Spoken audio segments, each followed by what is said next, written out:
गोपीचंद पडळकरांनी बोलताना संयम ठेवला पाहिजे, पण तो चांगलं भविष्य असणारा नेता देवेंद्र फडणवीस. महायुती सरकारचा बहुचर्चित मंत्रिमंडळ विस्तार सोहळा रविवारी नागपूरमध्ये राजभवनाच्या प्रांगणात संपन्न झाला आणि यावेळी 33 जणांना कॅबिनेट आणि 6 आमदारांनी राज्य मंत्रिपदाची शपथ घेतली. मात्र भाजपकडून मंत्रिपदाच्या शर्यतीत आघाडीवर असणाऱ्या गोपीचंद पडळकरांचा अंतिम यादीत समावेश नव्हता. त्यामुळे शरद पवार आणि मवियाच्या नेत्यांवर तुटून पडणाऱ्या गोपीचंद पडळकर यांना भाजपने मंत्रिपद का दिलं नाही असा प्रश्न उपस्थित झाला होता. याबाबतीत देवेंद्र फडणवीस यांनी नागपूरमध्ये आयोजित करण्यात आलेल्या पत्रकार परिषदेत प्रत्युत्तर दिलं. प्रस्थापितांना भिडणाऱ्या गोपीचंद पडळकर यांना मार्कडवाडी आंदोलन नडलं का असा प्रश्न यावेळी मुख्यमंत्री देवेंद्र फडणवीस यांना विचारण्यात आला आणि या प्रश्नाला उत्तर देताना देवेंद्र फडणवीस यांनी म्हटलंय की मला असं वाटत नाही गोपीचंद पडळकर हे आताच विधानसभेत निवडून आलेत. यापूर्वी ते विधान परिषदेत होते.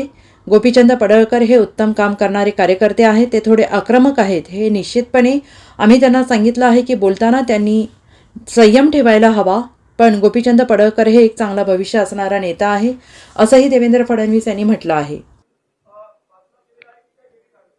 वेगवेगळी कारणं त्याच्यामध्ये आहेत.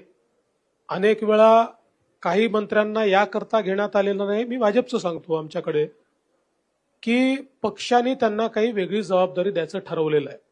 आपल्याला कल्पना आहे बीजेपीमध्ये अनेक वेळा आम्ही जर कोणाला जबाबदारी पक्षात द्यायची असेल तर त्यांना मग मंत्रिमंडळात स्थान देत नाही. काही असं देखील असू शकतं की काही जे मंत्रिमंडळातनं ड्रॉप झाले आहेत त्यातले काही परफॉर्मन्समुळे देखील ड्रॉप झालेले असू शकतात.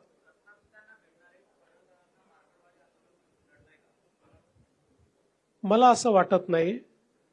आणि शेवटी गोपीचंद पडळकर हे आत्ताच विधानसभेमध्ये निवडून आले आहेत. त्याच्या आधी ते विधान परिषदेमध्ये होते.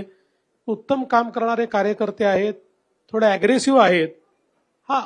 हे निश्चितपणे आहे की आम्ही त्यांना हे सांगितलं की बोलताना त्यांनी संयम ठेवला पाहिजे हे त्यांना निश्चितपणे सांगितलं. पण तुम्हाला सांगतो एक चांगलं भविष्य असलेला तो नेता आहे. Bureau report SBN Marathi, Nagpur.